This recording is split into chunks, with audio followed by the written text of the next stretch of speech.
Family is everything, Jennifer would add during these conversations. Professional success and personal achievements don't mean anything if you don't have people who love you and support you through life's challenges. These expressions of family values seemed genuine and suggested that marriage had indeed helped Michael develop more mature perspectives on relationships and responsibilities.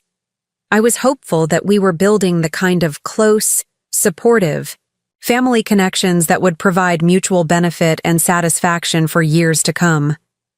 During the Christmas holidays in 2023, Michael and Jennifer organized elaborate family celebrations that seemed to demonstrate their commitment to creating meaningful traditions and shared experiences that would strengthen our family bonds. "We want to make this Christmas really special," Jennifer announced in early December. "It's our first Christmas with you living nearby, and we want to establish traditions that we can continue for years to come." They planned a week of holiday activities, including decorating both of our homes, cooking traditional family meals, attending Christmas concerts and community events, and exchanging gifts that reflected thoughtful consideration of each other's interests and preferences.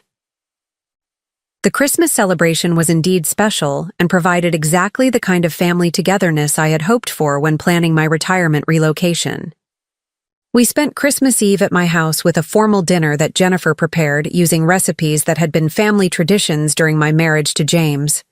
Christmas Day was celebrated at their house with a casual brunch followed by gift exchange and family activities that created wonderful memories and photo opportunities. "This has been the best Christmas I've had in years," I told them during our Christmas Day celebration. Having family to share the holidays with makes retirement feel like the beginning of a wonderful new chapter rather than the end of my productive years. "We love having you here to share these celebrations," Michael replied with apparent sincerity. "It makes everything feel more meaningful when we're all together." The gift exchange revealed what seemed like genuine thoughtfulness and consideration for my interests and preferences. Michael and Jennifer had selected presents that reflected my hobbies, professional background, and personal style, while I had chosen gifts that I hoped would enhance their comfort and enjoyment of their home and lifestyle. But during the post-Christmas period, I began to notice subtle changes in the nature of our conversations and the types of topics that Michael and Jennifer introduced during our regular family interactions. "Mom, we've been thinking about some of the things we discussed during the holidays," Michael mentioned during our first January dinner. "Specifically, some of the financial planning and family goal conversations we've been having. We're hoping this might be a good time to have some more detailed discussions about our shared future and how we might be able to support each other's goals and priorities," Jennifer added, with careful attention to her tone and phrasing. These conversations marked the beginning of a transition from the honeymoon period of genuine attention and support to a more calculated phase where Michael and Jennifer began to introduce specific financial requests and expectations while maintaining the appearance of family planning and mutual benefit. "We've been researching some investment opportunities that might be interesting for family consideration," Michael explained during one of our January conversations. "There are some real estate development projects in the Denver area that could provide good returns while giving us opportunities to work together on business ventures. And we've been thinking more seriously about the house upgrade we mentioned," Jennifer added. "We found some properties that would be perfect for extended family living arrangements, and we're wondering if this might be a good time to move forward with that kind of planning." During this transition period, I also began to notice changes in the way Michael and Jennifer approached our social activities and community involvement. Instead of simply including me in their existing social networks, they began to suggest activities and events where my business background and financial resources might provide networking opportunities or investment possibilities. "There's a real estate investment seminar next week that might be interesting for both of us," Michael would suggest. "Some of the speakers are working on projects that could provide good investment opportunities, and it would be fun to attend together. And there's a charity gala coming up that supports affordable housing development," Jennifer would add. "It would be a great way for you to get involved in Denver philanthropy while potentially meeting people who share your interest in sustainable development." These suggestions seemed like natural extensions of my interests and expertise, but they were actually part of a strategy to position me within Denver's investment and philanthropy communities, where Michael and Jennifer hope to identify opportunities for family financial involvement or partnership arrangements. During February 2024, the transition from genuine family support to calculated financial positioning became more obvious as Michael and Jennifer began to introduce specific requests and expectations while framing them as family planning opportunities rather than charitable assistance. "Mom, we've been doing some serious financial planning about our future goals," Michael announced during one of our February dinners. "We're hoping to start a family soon, and we want to make sure we're positioned to provide the best possible life for our children." "The thing is," Jennifer continued, "our current house and financial situation are adequate for just the two of us. But if we want to have children and provide them with excellent educational opportunities, we need to think about some upgrades and investments." They had prepared detailed presentations about their financial goals, including spreadsheets showing their current income and expenses, projections of costs associated with having children, and research about educational expenses, housing needs, and lifestyle requirements that would be necessary to provide the kind of family life they envisioned. "We're not asking for charity," Michael was careful to emphasize. "We're hoping to explore opportunities for family investment partnerships or shared financial planning that would benefit everyone involved. And honestly," Jennifer added, "having you involved in our major financial decisions would provide security and wisdom that would benefit our entire family for generations to come." This marked the end of the honeymoon period and the beginning of systematic financial pressure that would gradually escalate over the following months until the hospital abandonment that would ultimately reveal their true priorities and lead to my inheritance decision. But during those early months of 2024, I was still interpreting their financial discussions as evidence of responsible family planning, rather than recognizing them as the beginning of an exploitation campaign that would eventually cost them nearly $6 million in inheritance and estate planning benefits. The foundation had been carefully laid during the honeymoon period, and Michael and Jennifer were now prepared to begin the systematic extraction of financial benefits that they viewed as natural consequences of my gratitude for their attention and support. What they didn't understand was that my business experience had taught me to evaluate people based on their actions during times of stress and crisis, rather than their behavior during periods of mutual benefit and convenience. The test of their true character was coming, and it would arrive in the form of a medical emergency that would reveal exactly how conditional and calculating their family loyalty actually was. But first, they would need to escalate their financial demands and demonstrate exactly how far their sense of entitlement would extend when they believed my gratitude and dependence made me vulnerable to their pressure and manipulation. The stage was being set for the confrontation that would change everything, and the medical emergency that would ultimately cost them more money than most people earn in a lifetime was still several months away. During this transition period, I remained hopeful that we were building genuine family relationships based on mutual care and support, rather than recognizing that I was actually being systematically positioned for financial exploitation by people who viewed my retirement wealth as their inheritance opportunity, rather than understanding that inheritance must be earned through demonstrated character and genuine care during times of vulnerability and need. The transition from subtle financial hints to aggressive demands began in March 2024, just 6 months after my relocation to Denver, when Michael and Jennifer apparently decided that they had invested enough time in relationship building and were ready to begin extracting substantial financial benefits from my retirement wealth and gratitude for their attention.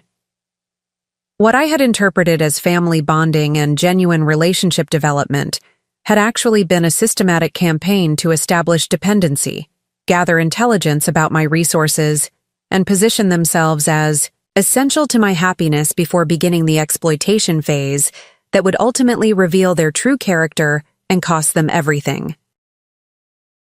By 6 p.m. that same evening, I'd be on the phone with my real estate attorney, finalizing the purchase of their beloved $1.8 million beachfront vacation rental in Emerald Coast, Florida, and by the following Monday, I'd be serving them with a 30-day eviction notice. All because they drove away and left me stranded on a public beach in 95-degree heat while I was recovering from hip replacement surgery and couldn't walk the half-mile back to their rental property. Before we dive into this incredible story of family betrayal during my recovery and the property acquisition that would shock them to their core, make sure to hit that like button, drop a comment telling me where you're watching from, and subscribe so you never miss stories like this one. Trust me, you're going to want to see what happens when family members abandon someone during their most vulnerable moment, especially when that someone has been quietly building a $4.2 million real estate investment portfolio for the past 30 years. My name is Eleanor Blackwood. I'm 73 years old. And this story begins 8 months ago when I agreed to spend my hip surgery recovery at my son Michael's vacation rental in Florida. A decision that would teach me the hardest lesson of my life about the difference between being family and being useful to family. But to understand how I ended up abandoned on a beach before becoming the person who would control their vacation dreams from behind a property deed, you need to know who I was before I let maternal instincts override my better judgment about family financial dynamics.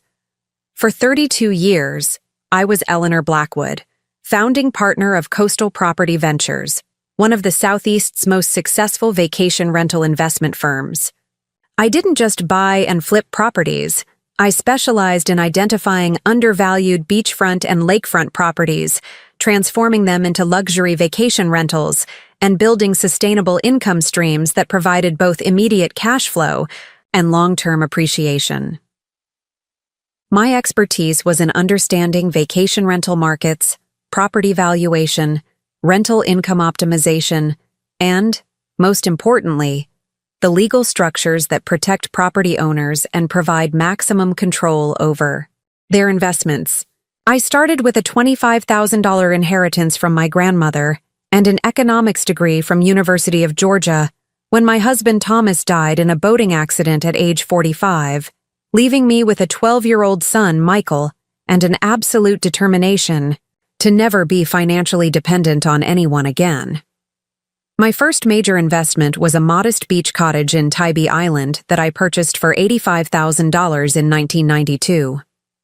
While other investors focused on quick flips or traditional rentals, I saw the potential in the emerging vacation rental market. Families wanting authentic beach experiences in well-appointed homes rather than sterile hotel rooms. That first cottage generated $28,000 in rental income its first year, covering the mortgage and providing enough profit to reinvest in improvements. I spent weekends learning about interior design, vacation rental marketing, and guest experience optimization. By year 3, the property was generating $45,000 annually and had appreciated to $140,000 in value. What began as a single desperate investment to secure my son's future became a systematic approach to building wealth through vacation rental properties. Word spread through real estate networks about the property investor who understood both the financial mechanics of vacation rentals and the guest experience elements that maximized booking rates and rental premiums. My firm grew steadily through a combination of smart acquisitions, value-add renovations, and innovative rental management strategies. By the time I was 55, Coastal Property Ventures was managing a portfolio of 43 vacation rental properties across Georgia, South Carolina, and Florida, with combined annual rental income exceeding $1.8 million. The first major property that really changed my trajectory was a distressed beachfront estate in Hilton Head that I acquired in 1995 for $285,000. The previous owner had faced financial difficulties and needed to liquidate quickly. While other investors saw a rundown property with maintenance issues, I saw potential for transformation into a luxury vacation rental. I invested $95,000 in renovations, updating the kitchen and bathrooms, installing high-end finishes, creating outdoor entertainment spaces, and implementing guest amenities that would command premium rental rates. The property generated $85,000 in rental income its first year after renovation, providing both excellent cash flow and serving as a showcase for my renovation expertise. By my 50th birthday, I had developed proprietary methods for identifying undervalued vacation properties and transforming them into premium rental investments. Corporate executives seeking vacation rental investment opportunities. Professional athletes looking for passive income streams during their careers. Entertainment industry figures needing tax-advantaged investments that provided both income and appreciation. My consulting practice specialized in what I called vacation rental wealth building, systematic approaches to acquiring, renovating, and managing vacation properties that could provide substantial income while building long-term wealth through appreciation. But I didn't just manage other people's investments. I practiced what I preached, building my own vacation rental portfolio through decades of careful acquisitions, strategic renovations, and market timing that most people never understand. The foundation of my personal wealth was a collection of 17 vacation rental properties that I had acquired and developed over 3 decades. These weren't just rental properties. They were carefully selected investments in prime vacation markets that provided both substantial rental income and consistent appreciation.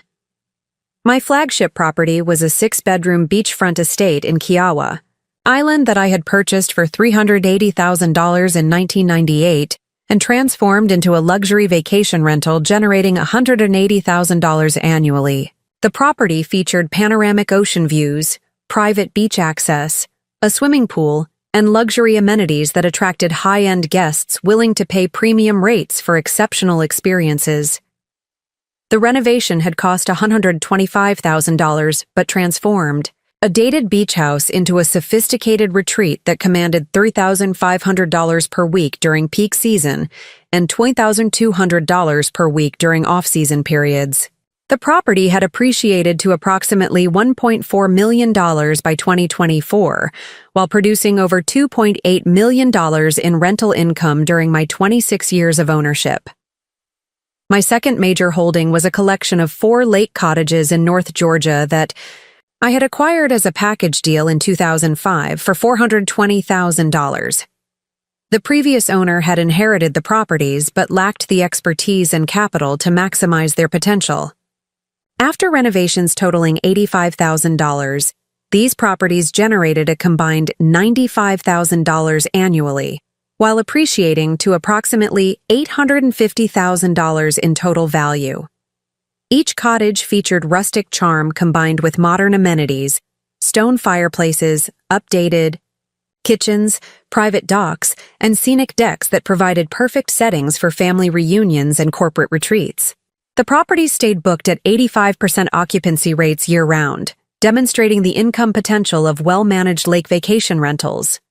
I also owned 3 beachfront condos in Gulf Shores, Alabama, purchased during the 2008 financial crisis, for a total of $290,000 and now worth approximately $680,000 while generating $85,000 in annual rental income. These properties represented my ability to identify opportunities during market downturns, acquiring quality assets at substantial discounts when other investors were retreating from the market. The Gulf Shores condos featured updated interiors, balconies overlooking the Gulf of Mexico, and access to resort amenities that provided excellent value for vacation rental guests. During peak summer months, these properties commanded $2,800 per week, while off-season rates of $1,200 per week ensured year-round income generation. 2 mountain cabins in Gatlinburg, Tennessee, acquired for $180,000 and now valued at $450,000, with $55,000 annual rental income, demonstrated my expertise in mountain vacation markets. These properties featured authentic log construction, hot tubs, fireplaces, and proximity to Great Smoky Mountains National Park that attracted families and couples seeking mountain retreat experiences. My most recent acquisitions were 4 coastal properties in the Outer Banks of North Carolina, purchased between 2018 and 2022 for a total of $1.1 million and currently generating $145,000 in combined annual rental income while appreciating rapidly in one of the Southeast's hottest vacation rental markets. These Outer Banks properties represented my continued ability to identify emerging vacation markets before they became oversaturated. Each property featured oceanfront or soundfront locations, private pools, and luxury amenities that positioned them in the premium segment of the Outer Banks rental market. Beyond rental income, my properties provided substantial tax advantages through depreciation, business expense deductions, and strategic refinancing that allowed me to access equity without selling assets. My vacation rental portfolio generated approximately $560,000 in annual net income while maintaining a total asset value of approximately $4.2 million. The real power in my portfolio wasn't just the income and appreciation, it was the liquidity and leverage it provided. My properties were owned through carefully structured LLCs that provided asset protection, tax optimization, and flexible financing options. I could access equity through lines of credit, refinance properties to fund new acquisitions, or liquidate specific assets quickly when opportunities arose. My personal residence was an $850,000 waterfront home on Wilmington Island near Savannah, Georgia, a beautifully renovated 1920s estate with 4 bedrooms, wraparound porches, and private dock access to the Wilmington River. The property featured original hardwood floors, period architectural details, and modern updates that provided comfortable year-round living with easy access to my property management operations. The house occupied 2 acres of mature landscaping with live oak trees, azalea gardens, and waterfront views that provided both privacy and natural beauty. The property had appreciated consistently during my 15 years of ownership, while serving as both my primary residence and occasional executive retreat for high-end clients. I also maintained a mountain retreat in Highlands, North Carolina, a $420,000 cabin with 3 bedrooms, stone fireplaces, and panoramic views of the Blue Ridge Mountains. This property served as both personal getaway and occasional vacation rental during peak fall foliage season, generating $15,000 annually while providing tax benefits and personal enjoyment. My investment portfolio beyond real estate was conservatively managed but substantial, worth approximately $1.3 million, and structured to provide steady income while preserving capital. The portfolio included dividend-paying real estate investment trusts, municipal bonds from stable southeastern municipalities, balanced mutual funds providing exposure to growth markets, and a small allocation to precious metals as inflation protection. The investment portfolio generated approximately $4,500 monthly in passive income without touching principal, providing comfortable living expenses while allowing continued reinvestment in real estate opportunities and business operations. Most importantly, my 32 years in vacation rental investing had taught me exactly how to identify, evaluate, and acquire properties quickly when motivated sellers needed to liquidate assets. I understood property valuation methods, market timing strategies, financing structures, and legal procedures that allowed me to move decisively when opportunities presented themselves. I knew how to structure offers that would be accepted in competitive markets, how to arrange financing that could close quickly, and how to navigate legal procedures that protected my interests while expediting transactions. I understood rental market dynamics, seasonal patterns, and guest preferences that determined which properties would generate optimal returns. Most crucially, I understood exactly how to use real estate ownership as both investment and leverage. I knew that property ownership provided control, that market knowledge provided advantages, and that financial resources could be deployed quickly when family members proved they couldn't be trusted to provide basic respect and care during medical recovery. What Michael and Jessica would eventually discover was that a woman who had spent 3 decades building a vacation rental empire wasn't someone whose generosity and family loyalty could be taken for granted, especially when they proved they couldn't provide. basic care and respect during medical recovery. Michael had always been what teachers diplomatically called academically capable but emotionally inconsistent. As a child, he was intelligent and charming when things were going his way, but struggled with empathy and follow-through when situations required sustained effort or consideration for others' needs. In elementary school, he excelled at activities that provided immediate gratification, sports, video games, social events, but would lose interest in responsibilities that required patience, practice, or helping family members. He was the kid who could master new skills quickly but wouldn't help with household chores, who could charm teachers and friends but would avoid family obligations that conflicted with his personal interests. His teachers often noted that Michael had tremendous potential but seemed to lack the emotional maturity and caring attitude that would serve him well in relationships. Michael is very bright and engaging, his fifth-grade teacher wrote in a parent conference report, but he appears to have difficulty understanding when other people need support or consideration.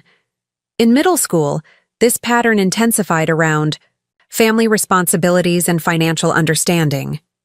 Michael would enthusiastically participate in activities that enhanced his social status or provided personal benefits, student government, sports teams, academic competitions, but would find excuses to avoid family commitments, household responsibilities, or situations that required him to prioritize others' needs over his own convenience. When I was working long hours to build coastal property ventures during Michael's middle school years, he was notably unhelpful with family responsibilities or emotional support, while other children his age were learning to contribute to family functioning through household chores, caring for pets, or helping with family business tasks. Michael was focused entirely on his social life and personal interests. Michael just has different priorities during his adolescent years. I would rationalize when he avoided family work projects or showed little interest in learning about our family business. He'll develop more responsibility and empathy as he matures and faces real challenges.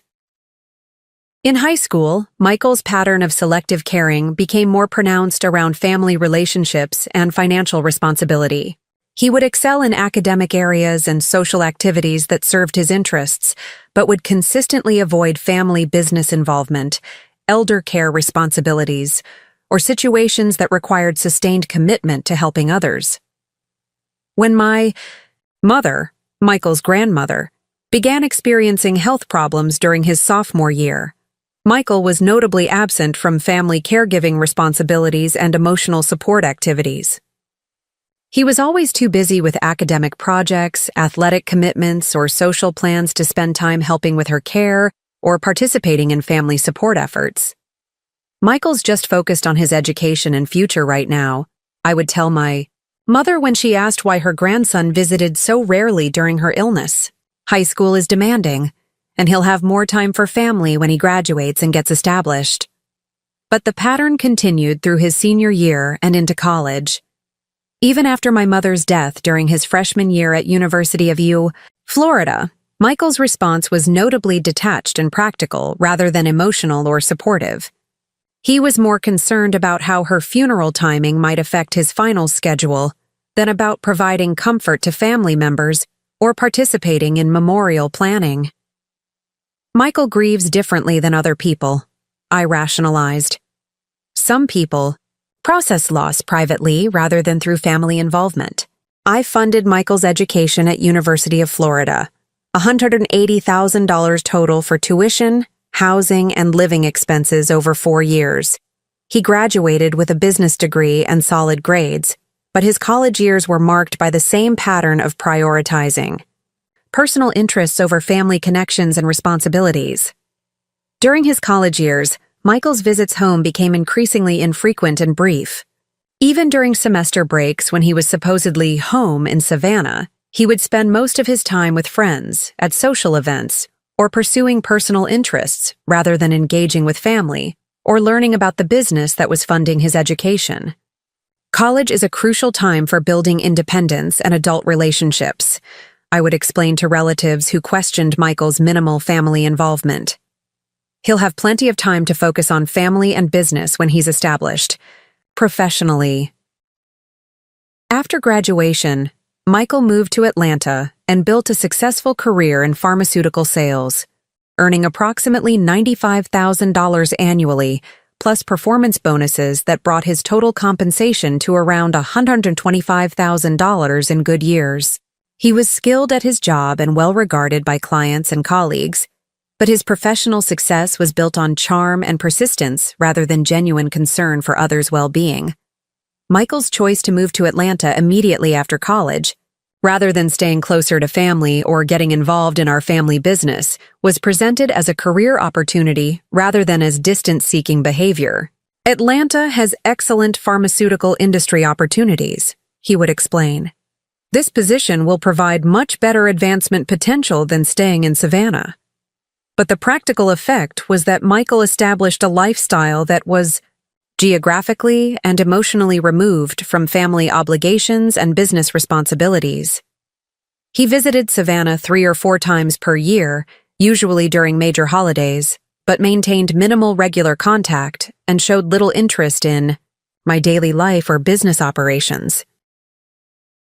When Michael met Jessica at age 29, I was hopeful that marriage might encourage him to develop stronger family connections and greater willingness to provide support during difficult times. Jessica was 27, had graduated from Georgia State University with a marketing degree, and had been working for a luxury hotel chain for 5 years, managing guest experience programs. Jessica came from an upper-middle-class family in Buckhead, where financial success and social status were highly valued. Her father was a corporate attorney who had built wealth through smart investments and strategic career moves. Her mother was a former marketing executive who had focused on family and community involvement after marriage.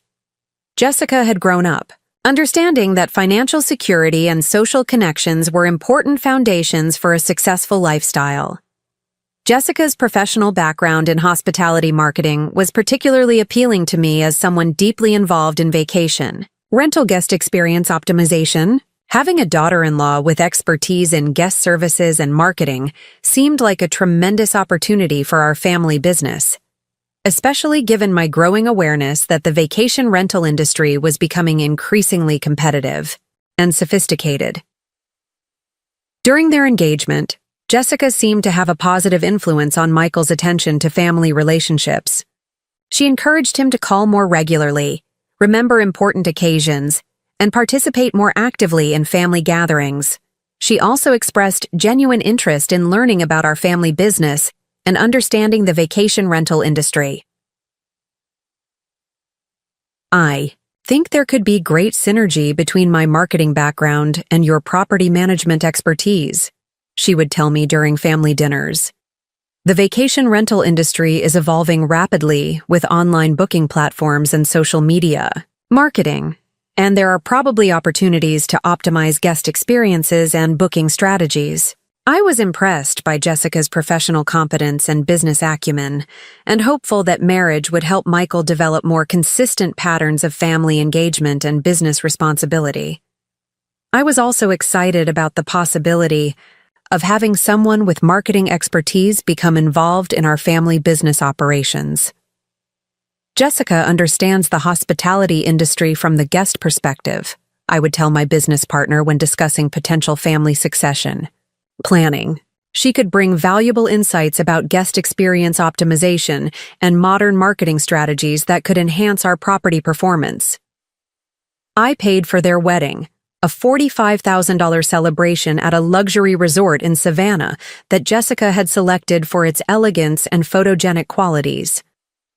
The venue featured stunning gardens, historic architecture, and southern charm that created exactly the sophisticated atmosphere Jessica wanted for their special day. The reception included 150 guests from both families and their professional networks, a 5-course dinner prepared by award-winning chefs, premium open bar featuring craft cocktails and fine wines, live music from a jazz quartet, and floral arrangements that transformed the ballroom into something worthy of a lifestyle magazine feature.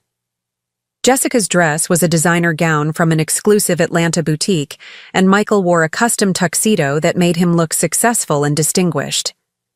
The photography captured beautiful moments of celebration, and I was moved by Jessica's apparent excitement about joining our family and building strong relationships. I was happy to fund their dream wedding because I could easily afford it.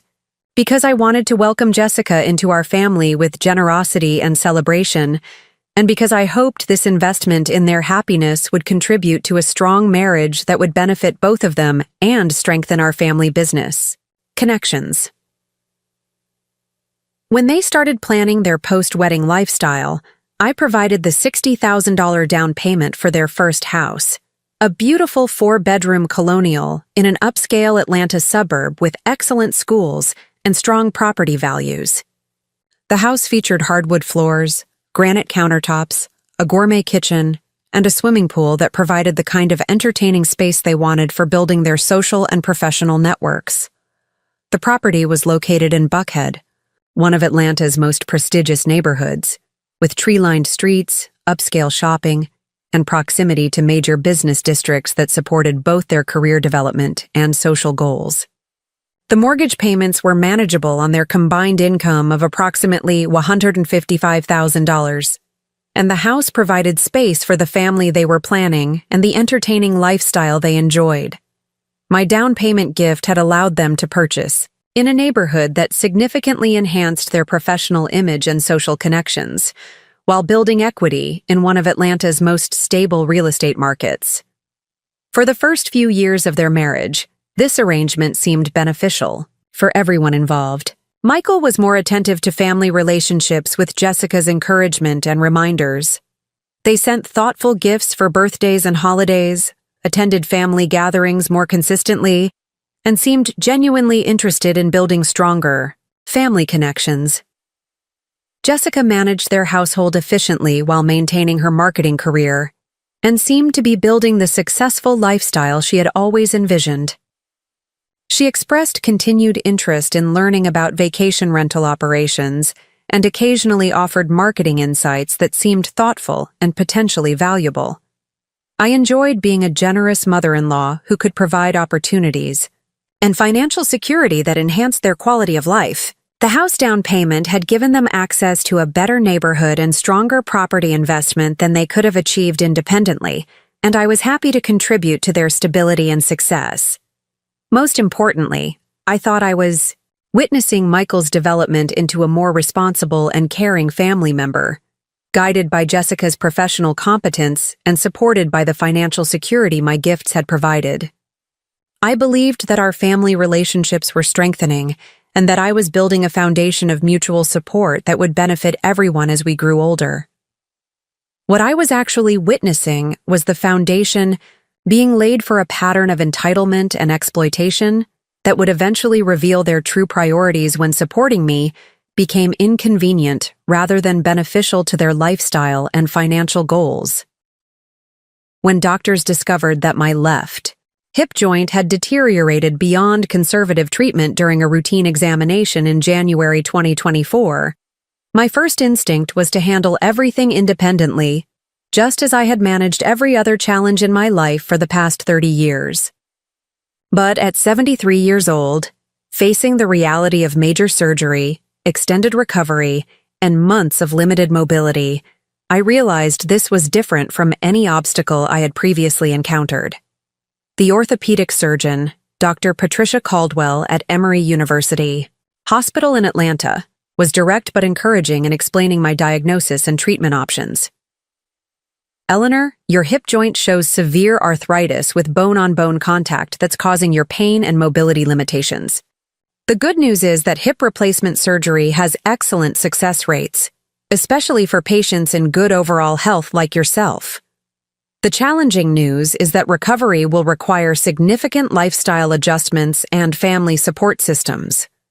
What kind of lifestyle adjustments? I asked, immediately thinking about my property management responsibilities and business commitments. Hip replacement recovery involves 6 to 8 weeks of limited mobility, followed by several months of physical therapy. You'll need assistance with daily activities initially, help with transportation to medical appointments, and support during the periods when you're managing pain and building strength. The word support hung in the air as I considered my options. I had built my entire adult life around independence and self-reliance. The idea of needing help with basic activities was both frightening and unfamiliar. "Do you have family members who can assist with your recovery?" Dr. Caldwell asked gently. "I have a son in Atlanta," I replied. "He's married, and his wife has experience in hospitality management." "That's wonderful. Having family nearby can make a tremendous difference in recovery outcomes.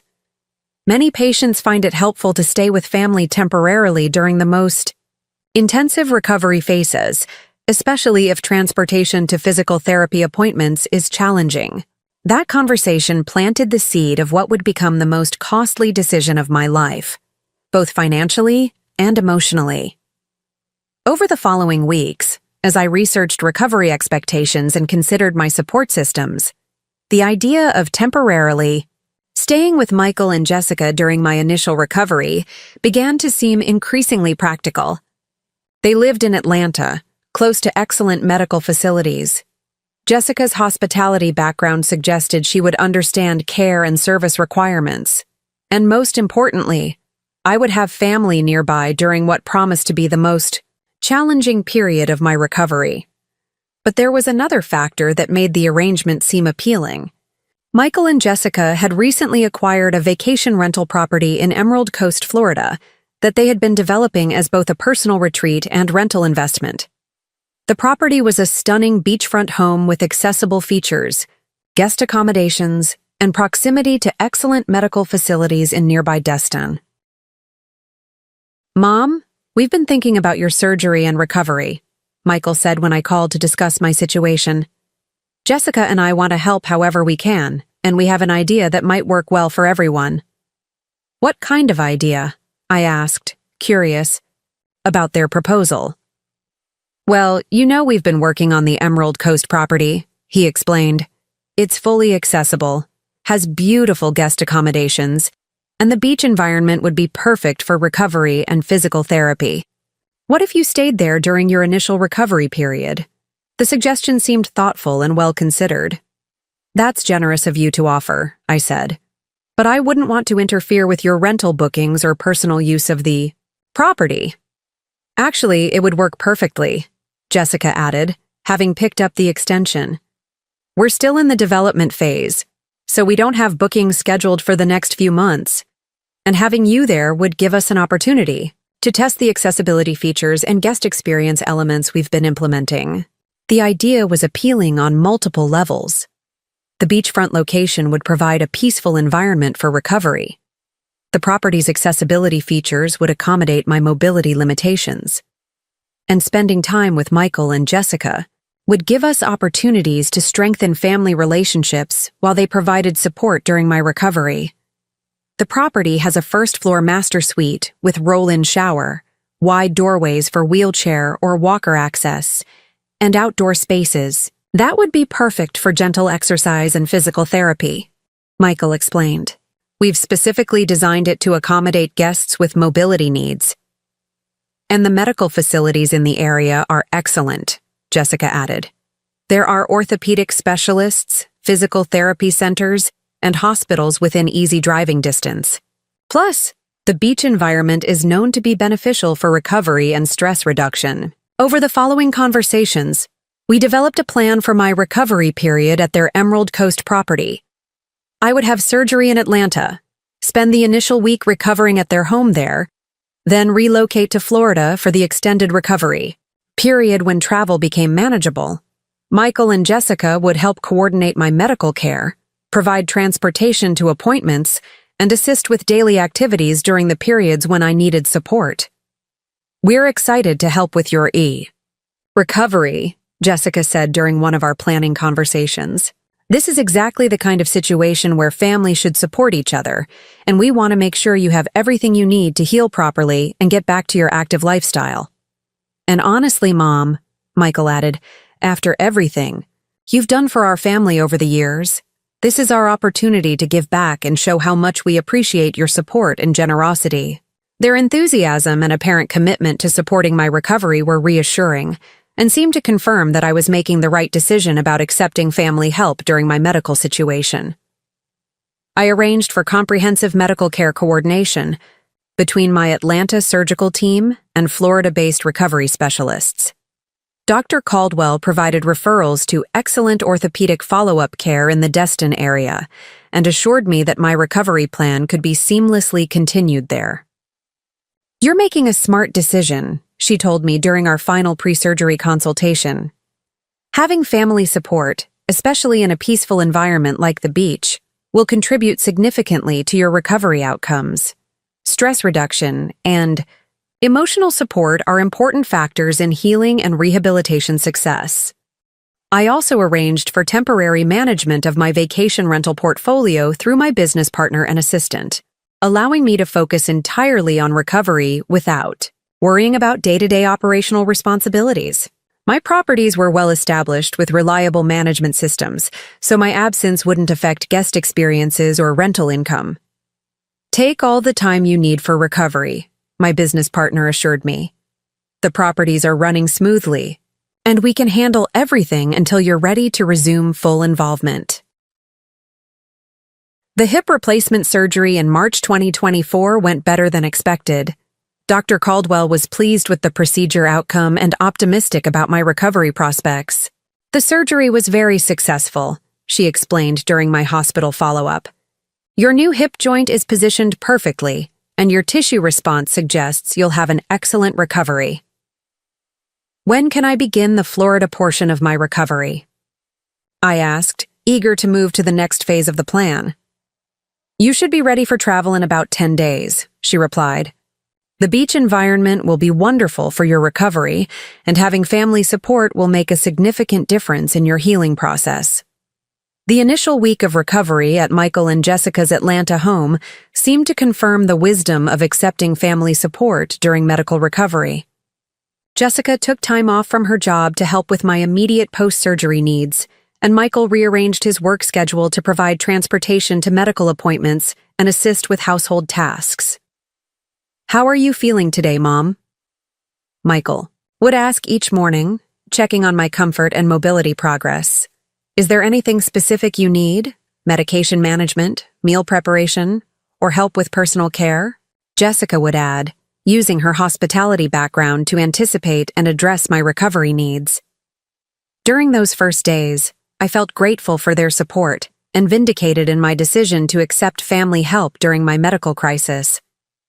The combination of Jessica's service orientation and Michael's practical assistance seemed to provide exactly the kind of support system that Dr. Caldwell had recommended. But what I didn't recognize at the time was that Michael and Jessica's initial enthusiasm for supporting my recovery was based on several assumptions about my situation that would prove to be both wrong and dangerous for our family relationships. Their first assumption was that my recovery would be relatively brief and minimally disruptive to their normal routines and personal plans. They expected that hip replacement recovery would involve a few weeks of occasional assistance, rather than the extended intensive support that major surgery actually requires for elderly patients.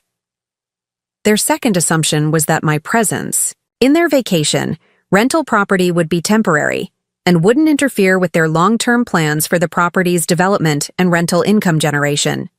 Their third assumption was that supporting my recovery would provide opportunities to demonstrate their care and responsibility, potentially leading to increased financial benefits and preferential treatment in my estate planning and business succession decisions.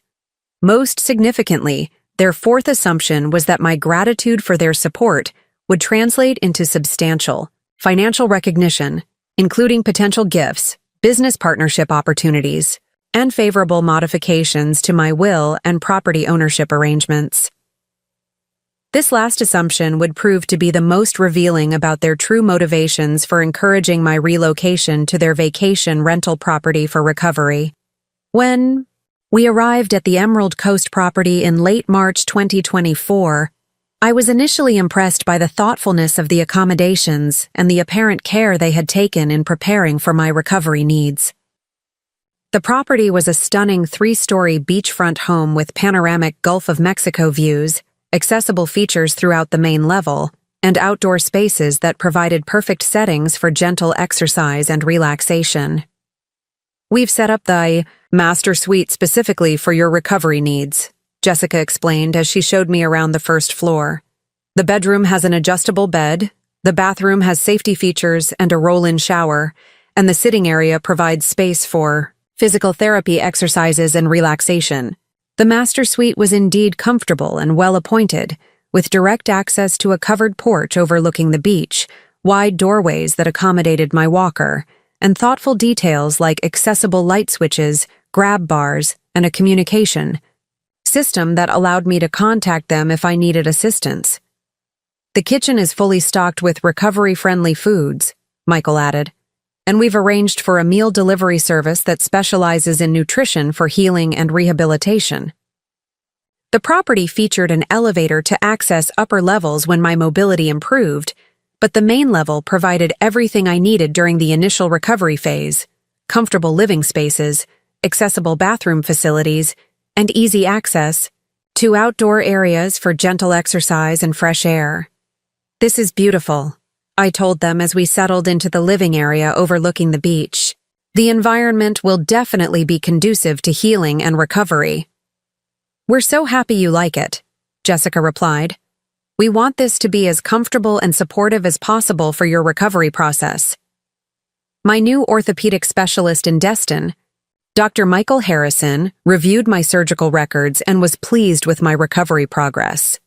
"Your Atlanta surgeon did excellent work," he assured me during my first Florida appointment. "The beach environment here will be wonderful for your rehabilitation, and the family support you have will contribute significantly to your recovery success." "What should I expect in terms of recovery timeline and physical therapy requirements?" I asked. "Hip replacement recovery typically involves 8 to 12 weeks of intensive rehabilitation, followed by several months of gradual return to normal activities," he explained. "You'll need physical therapy 3 times per week initially, plus daily exercise and mobility work. Having family support for transportation and encouragement will be crucial during this period." Michael and Jessica attended that first appointment with me, asking informed questions about my care requirements and expressing commitment to providing whatever support I needed during the recovery process. "How can we best assist with her rehabilitation?" Jessica asked, demonstrating the same service orientation that had characterized her professional hospitality work. "What warning signs should we watch for that might indicate complications or problems?" Michael added, taking notes on Dr. Harrison's responses. Their apparent dedication to understanding my recovery needs and providing appropriate support reinforced my confidence in the decision to accept their help during this medical challenge. The first few weeks of recovery at the Emerald Coast property seemed to confirm that family support was indeed valuable during major medical recovery. Jessica would drive me to physical therapy appointments, using her hospitality background to coordinate with medical staff and ensure that my transportation and care needs were met efficiently. Michael would help with daily activities that were challenging during early recovery: grocery shopping, meal preparation, household maintenance, and coordination with medical providers. He seemed genuinely committed to ensuring that I had everything needed for successful rehabilitation. "How are you feeling after today's physical therapy session?" Jessica would ask after each appointment, monitoring my progress and comfort level. "Is there anything we can adjust about your daily routine or environment to make recovery more comfortable?" Michael would add, showing attention to practical details that could affect my healing process. The beachfront environment was indeed beneficial for recovery. I could sit on the covered porch for fresh air and relaxation, take gentle walks on the sand as my mobility improved, and enjoy the peaceful atmosphere that reduced stress and promoted healing. During those early weeks, I felt grateful for their support and impressed by their apparent commitment to prioritizing my recovery needs over their personal convenience and social activities. The combination of Jessica's service expertise and Michael's practical assistance seemed to provide exactly the kind of comprehensive support that would ensure optimal recovery outcomes. But what I didn't understand at the time was that Michael and Jessica's initial commitment to supporting my recovery was based on expectations about our arrangement that were very different from my understanding of the situation. While I viewed their support as generous family assistance during a temporary medical challenge, they were viewing my recovery period as an opportunity to demonstrate their value as family members in ways that would lead to financial benefits and business opportunities. Their enthusiasm for supporting my recovery was genuine, but it was motivated by strategic considerations about inheritance, business succession, and financial gifts, rather than purely by concern for my health and well-being. 3 weeks into my recovery at the Emerald Coast property, I began to notice subtle changes in Michael and Jessica's approach to my care that suggested their initial enthusiasm was becoming tempered by other considerations and priorities.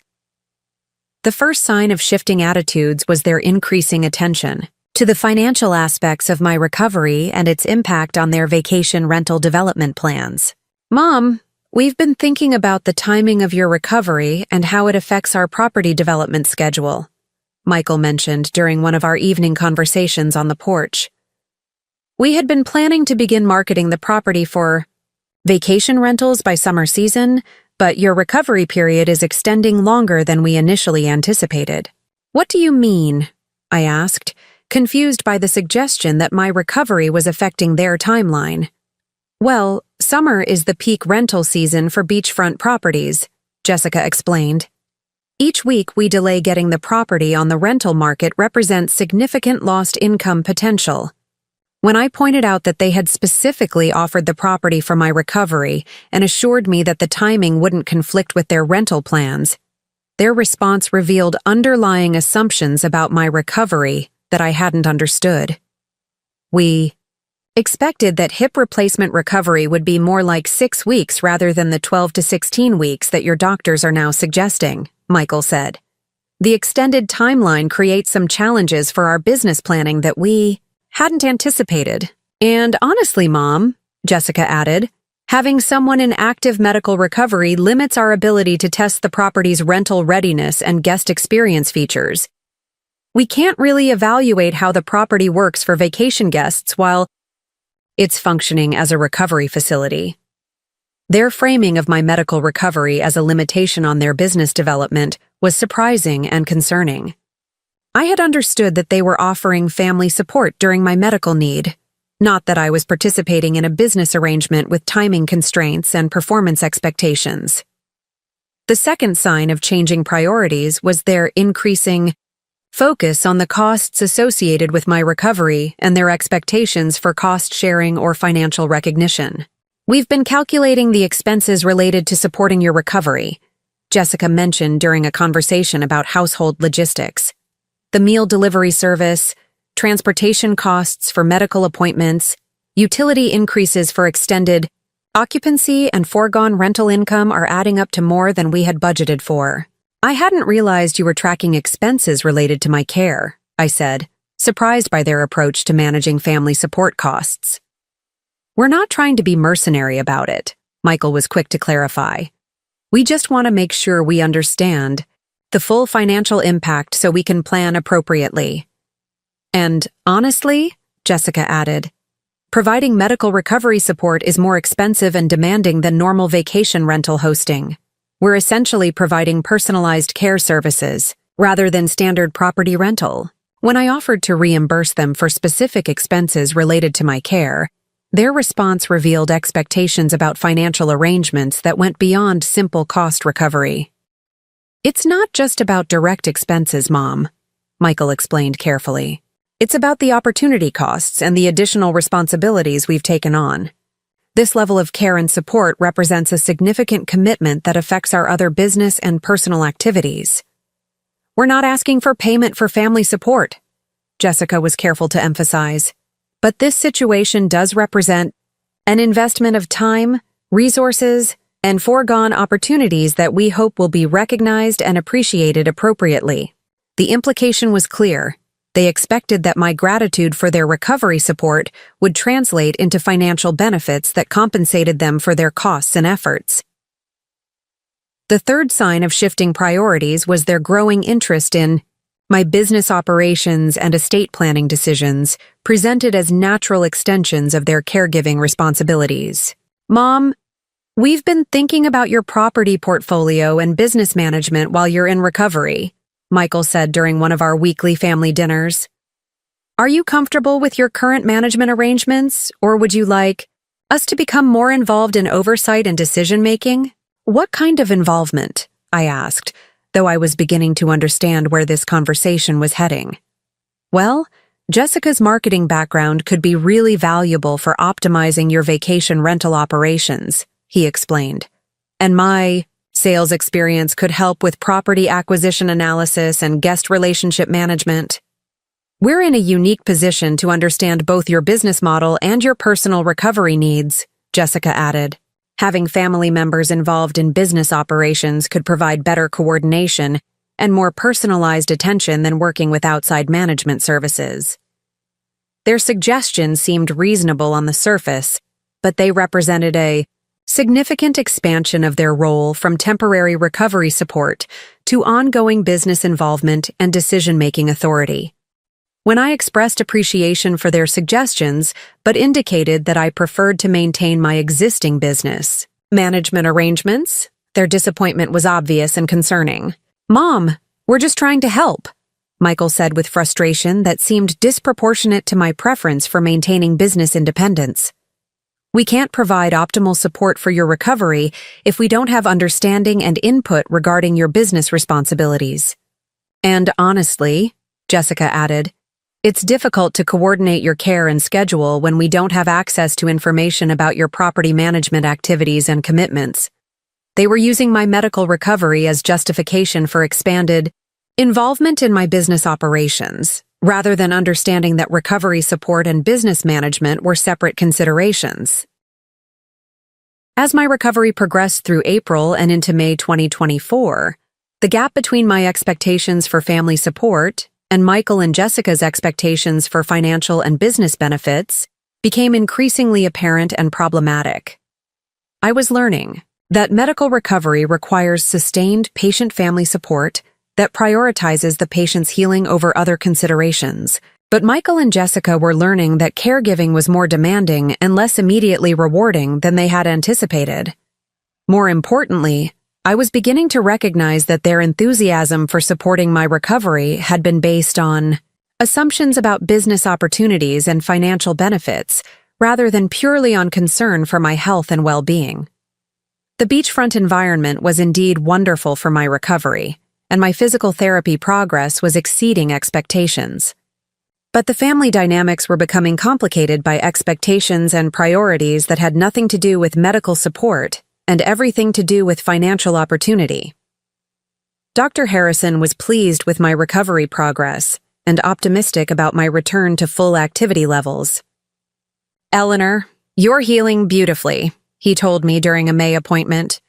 Your mobility is improving ahead of schedule, and you should be able to return to normal activities within the next few weeks. That's wonderful news, I replied, though I was beginning to have mixed feelings about the conclusion of my recovery period. The family support you've received has clearly contributed to your excellent outcomes, he added. Having people who prioritize your healing and provide consistent encouragement makes a significant difference in recovery success. But as my medical recovery neared completion, I was beginning to understand that Michael and Jessica's family support had been based on expectations and assumptions that were very different from genuine caregiving, and that the conclusion of my recovery period would not end their expectations for business involvement and financial benefits. In fact, their pressure for expanded business roles and financial recognition was about to intensify as they realized that my recovery success meant I would soon be independent enough to make my own decisions about business operations, living arrangements, and financial planning, decisions that might not align with their interests and expectations. The stage was being set for a confrontation that would reveal the true nature of their support and the real cost of mixing family relationships with business expectations during medical recovery. But first, They would need to demonstrate exactly how their concern for my well-being would fare when their personal convenience and social priorities conflicted with my remaining recovery needs. That demonstration was approaching faster than any of us realized, and it would involve a level of abandonment and selfishness that would forever change my understanding of their character and my decisions about who deserved to benefit from my business success and property portfolio. By June 2024, 3 months into my recovery at the Emerald Coast property, Michael and Jessica's approach to my care had evolved from enthusiastic family support to what I now recognize as systematic exploitation disguised as hospitality management. What had begun as genuine offers to help during my medical recovery had transformed into calculated strategies to maximize their personal benefits while minimizing their actual caregiving responsibilities. The transformation was gradual enough that I initially attributed their changing behavior to caregiver fatigue, rather than recognizing it as the deliberate manipulation that it actually was. The first major escalation in their expectations occurred when Jessica approached me with what she called family business optimization during recovery transition. Eleanor, Michael, and I have been researching how families typically handle business collaboration during medical recovery periods, Jessica began during one of our morning conversations on the beach-facing porch. We've discovered that there are strategies that can benefit everyone while ensuring that business operations don't suffer during extended recovery situations. She had prepared materials, printed articles about family business succession planning, information about hospitality industry partnerships, and documentation about vacation rental management optimization that seemed professionally researched and thoughtfully considered. What we've learned, Michael added, joining the conversation with a folder of business proposals, is that when someone is dealing with extended medical recovery, it often makes sense to integrate family members into business operations who can provide both personal support and professional expertise. The conversation was carefully framed as being for my benefit, designed to reduce my stress and ensure optimal management of my properties during recovery. But buried in their proposals were several arrangements that would have transferred significant control over my business operations to their management and oversight. For instance, Jessica continued, we could establish a formal partnership arrangement for the Emerald Coast property that would allow us to handle bookings, guest services, and property maintenance while you focus on healing and recovery. And we could extend our involvement to your other properties, Michael added, providing marketing optimization, guest experience enhancement, and operational efficiency improvements that would increase rental income while reducing your management responsibilities. We're also thinking it might be wise to establish business power of attorney arrangements that would allow us to make operational decisions if you're ever incapacitated by medical treatments or recovery complications, Jessica suggested. The proposals seemed reasonable on the surface and were presented as temporary assistance during my medical situation, but they would have given Michael and Jessica control over my property bookings, access to my business bank accounts, and legal authority to make operational decisions that could affect my rental income and property management. We're not asking for permanent business changes, Michael was careful to emphasize. We're just suggesting temporary arrangements that would help us support your recovery more effectively while ensuring that your business operations continue to thrive. And honestly, Eleanor, Jessica added, having medical recovery really highlights how important it is to have proper business succession and partnership safeguards in place. These arrangements would protect you and give us the tools we need to support both your health and your business success. When I expressed hesitation about transferring business control during my recovery, their response revealed underlying assumptions about my decision-making capacity during medical treatment. Eleanor, extended medical recovery can be incredibly stressful and can affect cognitive function temporarily, Jessica said with false professional authority. Many business owners find it helpful to have family members handle operational responsibilities so they can focus entirely on healing and rehabilitation. And Mom, you're dealing with pain medications and physical therapy fatigue that can cause confusion and memory problems, Michael added. It would be much safer to have backup business management systems in place rather than trying to handle everything yourself when you're not at full capacity. They were using my medical recovery to suggest that I was becoming incapable of managing my own business affairs, rather than understanding that recovery patients remain competent adults who retain the right to control their own business and financial decisions. When I declined to implement their business partnership proposals, explaining that I preferred to maintain control over my operations and decisions, their disappointment was obvious and concerning. "Mom, we're just trying to help optimize your business performance," Michael said with frustration that seemed disproportionate to my refusal of assistance I hadn't requested. "We can't provide proper support if you won't let us access the tools and information we need to enhance your operations." "And honestly, Eleanor," Jessica added, "it's going to be very difficult for us to continue providing recovery support if we don't have the authority to handle business emergencies or make decisions when you're not able to do so yourself." The implied threat was clear. Their continued support for my recovery was conditional on my willingness to transfer business control to them. As my resistance to their business control proposals became apparent, Michael and Jessica shifted their strategy to what they called fair cost-sharing arrangements for extended family recovery support. "Mom, we need to have an honest conversation about the financial impact of your extended recovery on our business and personal finances," Michael began during a family meeting that felt more like a business negotiation than a medical support discussion. "We've calculated the costs associated with supporting your recovery," Jessica added, presenting a detailed spreadsheet that itemized expenses I had never agreed to or anticipated. The foregone rental income, increased utility costs, meal services, transportation expenses, and opportunity costs are significantly impacting our financial planning. I was paying $2,500 monthly for the privilege of staying in their vacation rental during recovery. I was arranging my own transportation to most medical appointments. I was managing my own daily activities with minimal family support. I was seeking my own social connections and emotional support systems.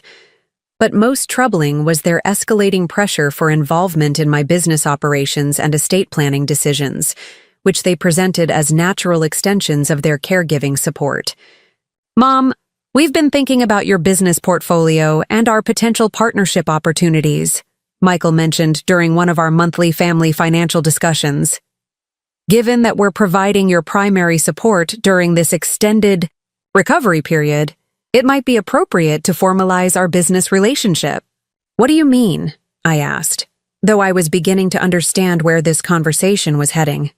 "Well, we're the ones who would be responsible for handling your business affairs if something happened during your recovery," Jessica explained. "It would make sense for your business partnerships and succession planning to reflect our current support relationship and responsibilities." "And honestly, Mom," Michael added, "supporting someone through extended medical recovery really demonstrates family commitment and business competence. That level of care and responsibility should probably be recognized in your business planning and partnership decisions." They were suggesting that their paid caregiving services should be rewarded with business partnership opportunities and estate planning benefits, essentially converting their commercial support into leverage for business ownership. When I didn't immediately respond to their suggestions about business partnerships, they escalated their pressure by introducing urgency and medical vulnerability into the conversation. "Eleanor, having extended medical recovery really highlights how important it is to have your business affairs properly structured," Jessica said with manufactured concern. "Recovery can be unpredictable, and you want to make sure your business operations would continue smoothly if something unexpected happened. And Mom, if something happened during your recovery, you'd want to know that the people who had been supporting your care would be protected and able to continue managing your business operations," Michael added. "That's just responsible business planning during medical situations." "We're not asking for anything unreasonable," Jessica continued.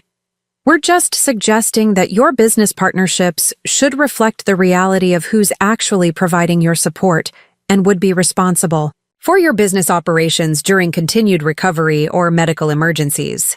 They were using my medical recovery and ongoing rehabilitation to pressure me into modifying my business partnerships in their favor, while framing their request as responsible planning rather than as exploitation of my medical situation. The why. Most manipulative aspect of their business pressure campaign was the way they connected their caregiving support to my business decisions, implying that continued care was conditional on favorable business treatment. We want to continue providing the best possible support during your recovery, Michael said carefully during one of these conversations. But it's been challenging to maintain this level of care without knowing that our commitment and sacrifice is appreciated and recognized in your business planning. And honestly, Eleanor, Jessica added, it's emotionally difficult to provide intensive caregiving when you feel like your efforts aren't valued or acknowledged. Having security about our business future would make it easier for us to focus on supporting your recovery and transition back to normal activities. They were threatening to reduce their already minimal caregiving support if I didn't agree to modify my business partnerships in their favor, using my medical vulnerability and dependence on their assistance as leverage for business benefits. When I expressed concern about their approach to connecting caregiving support with business partnership expectations, their response revealed the transactional nature of their relationship with me during my recovery. "Mom, we're not being transactional," Michael protested. "We're just being realistic about the fact that providing extended recovery care requires major sacrifices and commitments from family members. And people who make those kinds of sacrifices should have some security about their business future," Jessica added. "That's not unreasonable or selfish. That's just practical family business planning. We've given up rental income opportunities, business development time, and personal activities to provide your care," Michael continued. "The least you could do is ensure that our business future is protected through your partnership planning." They were framing their minimal, paid caregiving as major sacrifices that entitled them to business partnership benefits, while ignoring the fact that I was paying them for services that families typically provide freely during medical crises. As the summer progressed into August 2024, Michael and Jessica's pressure for business partnership changes intensified, and they began introducing additional financial demands that revealed the full extent of their exploitation of my recovery situation. "Mom, we've been thinking about our long-term financial planning," Michael mentioned during a conversation about my recovery progress.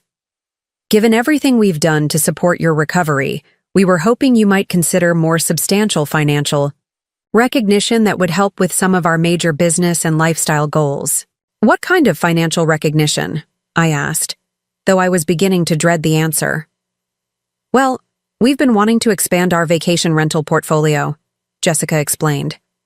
"The support we've provided during your recovery has delayed our own business development, but it's also given us valuable experience in extended stay property management. And we've been thinking about starting a family," Michael added. "But the financial responsibilities of supporting your recovery have made it difficult to save for the additional expenses that come with having children." They were suggesting that my financial recognition should include funding for their business expansion and family planning, presenting these requests as consequences of their caregiving sacrifice rather than as separate personal financial goals. "We're not asking for anything unreasonable," Jessica assured me. "Just some recognition of the opportunity costs and business development delays that we've experienced because of the time and resources we've devoted to supporting your recovery. And honestly, Mom," Michael added, "helping us achieve these goals would actually benefit you too. A larger vacation rental portfolio would provide better opportunities for family business collaboration, and having grandchildren would give you family connections and purpose during your continued recovery." And aging? They were framing their requests for business funding and family planning support as being beneficial for my future care needs and emotional well-being, rather than acknowledging that they were using my medical recovery to accelerate their access to my wealth. The financial recognition conversation revealed the full scope of their expectations and the extent to which they viewed my recovery as an opportunity to extract maximum financial benefits while providing minimal actual support. By September 2024, 6 months into my recovery, I was paying Michael and Jessica $2,500 monthly for housing during rehabilitation, arranging most of my own medical transportation, managing my own daily activities, seeking my own social support, and being pressured to modify my business partnerships and provide substantial financial gifts in recognition of their caregiving sacrifice. The contrast between their limited support and their extensive financial expectations was becoming impossible to ignore, and I was beginning to understand that my medical recovery had been viewed as an opportunity for financial gain rather than as a family member's medical crisis requiring support. But I was also beginning to realize that my recovery was actually progressing excellently, that my prognosis was outstanding, and that I would soon be healthy enough to make independent decisions about my living situation and business relationships without the vulnerability created by my medical needs. Michael and Jessica, however, were operating under the assumption that my gratitude for their minimal support and my medical dependence would continue indefinitely, providing them with ongoing leverage for financial benefits and business partnership modifications. They were about to discover that recovery patients who regain their health also recover their power to make independent decisions about how they're treated by family members and who benefits from their business success and financial resources. The confrontation that would change everything was just 1 month away, and it would involve a level of abandonment during the final stages of medical recovery that would forever alter my understanding of their character and my decisions about their future business security. The conversation that would shatter my tolerance forever and reveal the true depths of Michael and Jessica's selfishness happened on a Thursday afternoon in October 2024, nearly 7 months into my recovery at their Emerald Coast property. The Florida Gulf Coast was experiencing an unusual heat wave for fall, with temperatures reaching 95 degrees and humidity levels that made even short walks on the beach uncomfortable for someone still building stamina after major surgery.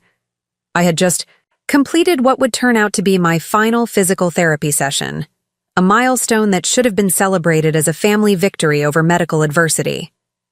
Instead, it became the setting for the most devastating betrayal I had ever experienced from people who claimed to love me. The day had started with what seemed like normal family dynamics around my medical care. Michael had agreed to drive me to my 11 a.m. physical therapy appointment at Gulf Coast Rehabilitation Center, and Jessica had promised to pick me up afterward so we could stop at the local farmer's market for fresh ingredients for dinner. "Mom, I'll drop you off at physical therapy, and Jessica will pick you up when your session is finished," Michael had said that morning over breakfast. "Then we'll all go to the farmer's market together, and maybe take a walk on the beach if you're feeling up to it." The plan seemed straightforward and consistent with the minimal level of support they had been providing throughout my recovery.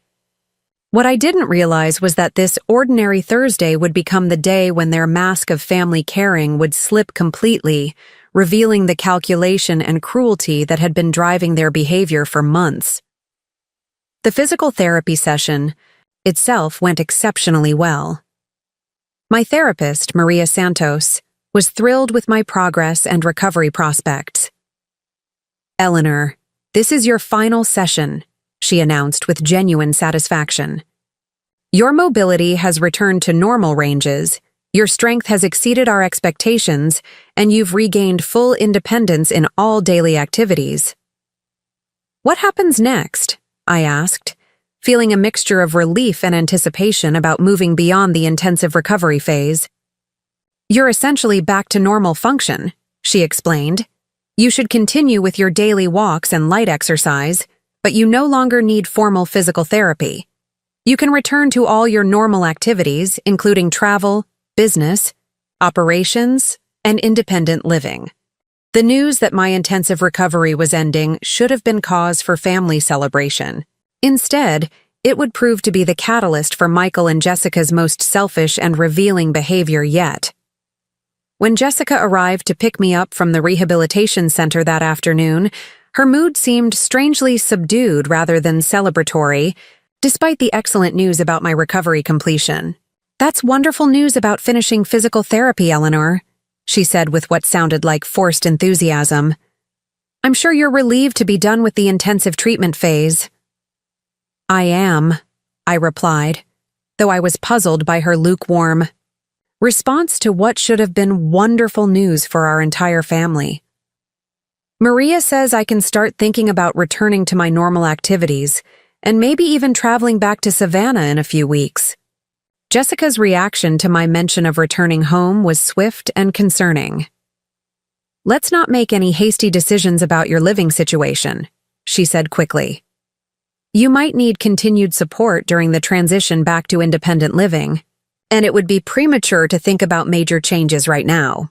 Her response revealed that my potential return to independence was not something she welcomed, despite the successful completion of my medical recovery.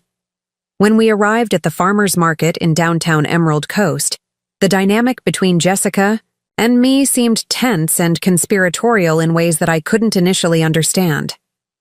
"How long will the market visit take?" Jessica asked the parking attendant with unusual impatience. "The market is open until 4 p.m., so you have about 2 hours," the attendant replied. "Most people spend 45 minutes to an hour browsing all the vendors." "An hour?" Jessica said with obvious frustration. "We weren't expecting it to take that long." I was surprised by her reaction, since farmers market visits were a normal part of our weekly routine that we had done dozens of times over the past 7 months.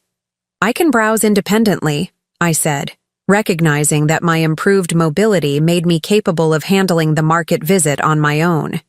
"You don't need to stay with me if you have other commitments." That's when Jessica made a decision that I would later recognize as the moment she chose her personal convenience over my well-being and safety. "Actually, Eleanor," Jessica said carefully, "Michael and I just remembered that we have an important appointment this afternoon that we can't reschedule." "What kind of appointment?" I asked, confused since they hadn't mentioned any plans that conflicted with our farmers market visit. "It's a meeting with a potential investor for our vacation rental expansion," she explained quickly. "We've been trying to schedule this meeting for weeks, and the investor finally confirmed availability for this afternoon." "Can't you reschedule the investor meeting?" I asked. "This is my final physical therapy celebration, and I was looking forward to spending it together as a family. The investor is only available today," Michael said, appearing suddenly beside us with what I now recognize as a fabricated urgency. "And honestly, Mom, this meeting could be really important for our business future. It's the expansion opportunity we've been working toward for months. You can just browse the market on your own and call an Uber back to the house," Jessica added dismissively. "You don't really need us for shopping, especially now that you're fully recovered." I was stunned by their suggestion that I should manage the farmers market visit and transportation home independently on what should have been a day of family celebration for my recovery completion. "Jessica, I can handle the market, but the house is 3 miles away and Uber service is limited in this area," I reminded her. "And it's 95 degrees with high humidity, not ideal conditions for someone who just finished 7 months of medical recovery." "But you're fully recovered now," Michael said with what I now recognize as deliberate dismissiveness. "Maria just confirmed that you're back to normal function. You're strong enough to handle a little heat and a short transportation challenge." "And honestly, Mom," Jessica added, "this investor meeting could determine our entire financial future. We've been supporting your recovery for 7 months, delaying our own business development. We can't pass up this opportunity when it finally becomes available." The callousness of their reasoning was breathtaking.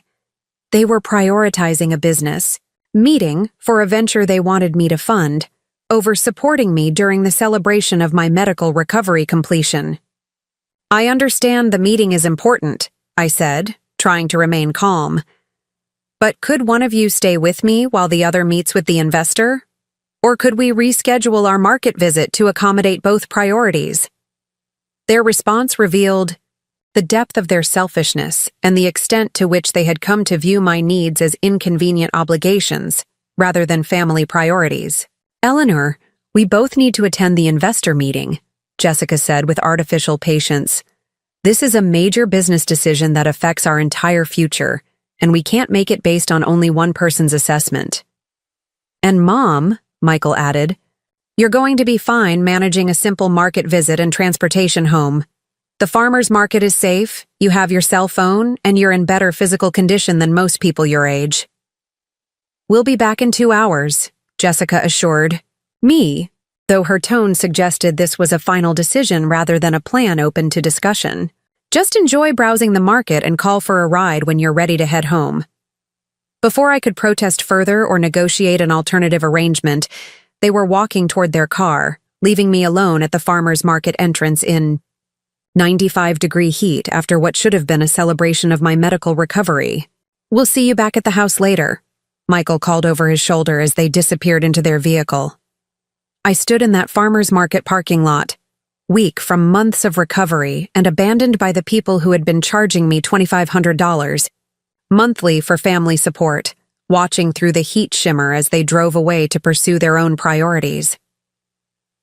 The 2 hours I spent at that farmer's market became the most clarifying period of my entire recovery experience. Walking slowly through the vendor stalls in oppressive heat, surrounded by families enjoying their afternoon together, I had time to reflect on 7 months of systematic exploitation disguised as family caregiving.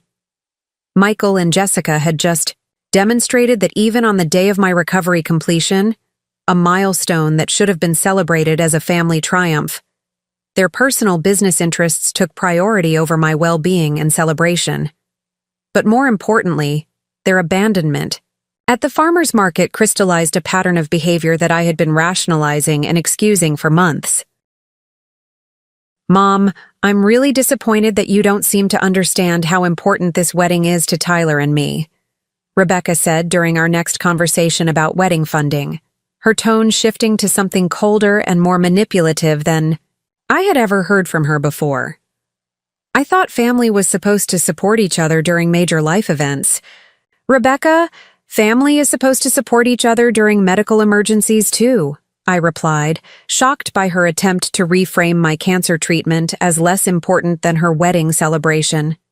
I'm still in active cancer treatment and protecting my medical resources should be the priority right now. But you're doing so well with treatment, she argued with confidence that seemed inappropriate given the ongoing nature of cancer care. Dr. Rodriguez said the tumors are shrinking, so using some of your medical fund for my wedding wouldn't affect your treatment at all. This casual dismissal of my ongoing medical needs revealed a fundamental shift in Rebecca's understanding of our relationship priorities that concerned me far more than her specific financial request. She was treating my cancer diagnosis as a resolved issue rather than understanding it as an ongoing medical emergency that required continued financial protection and family support. Over the following weeks, Rebecca's pressure tactics escalated through a combination of emotional manipulation, guilt-based arguments, and threats to withdraw her support for my medical care if I didn't provide wedding funding that she increasingly presented as something I owed her rather than understanding, as a generous gift that required appreciation and appropriate timing.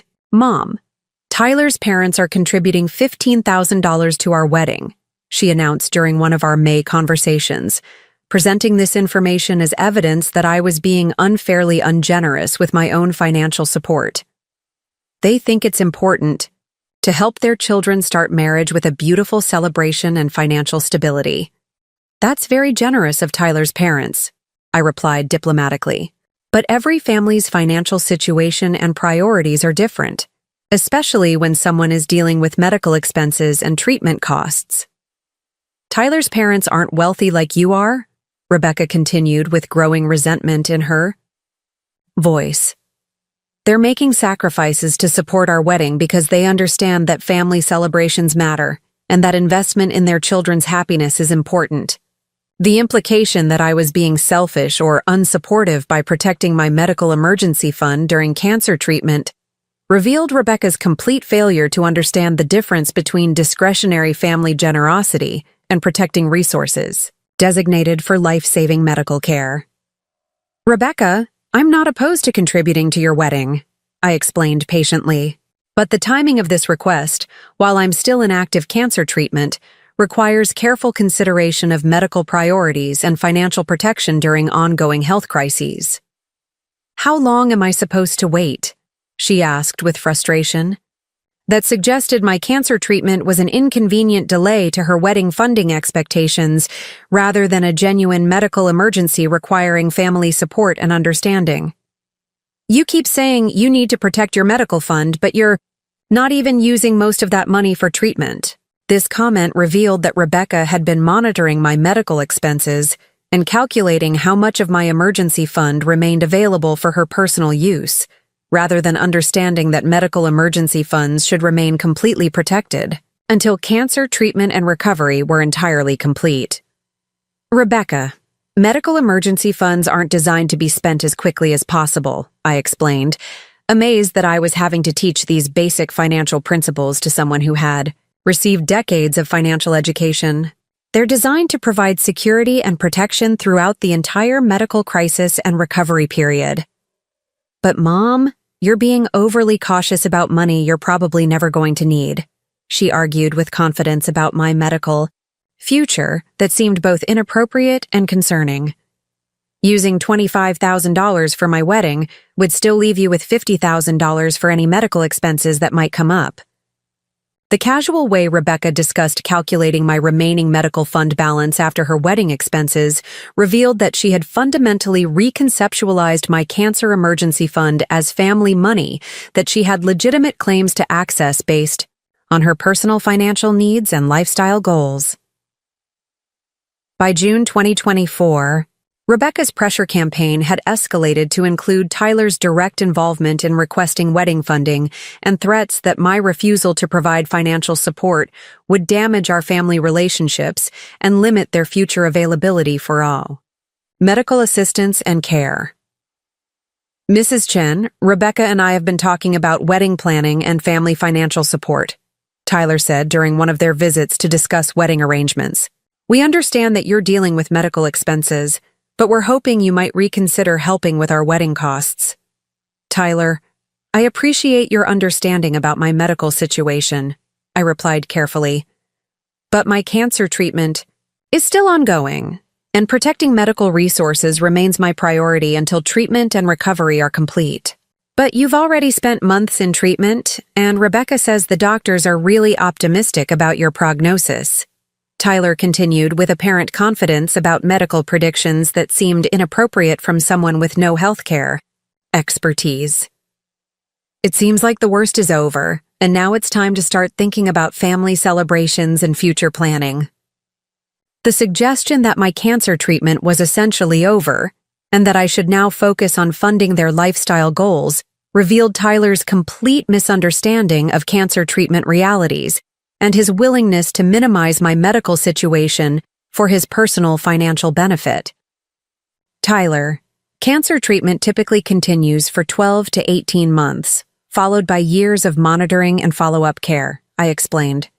I'm nowhere near the end of my treatment timeline, and medical emergency funds need to remain protected throughout the entire process.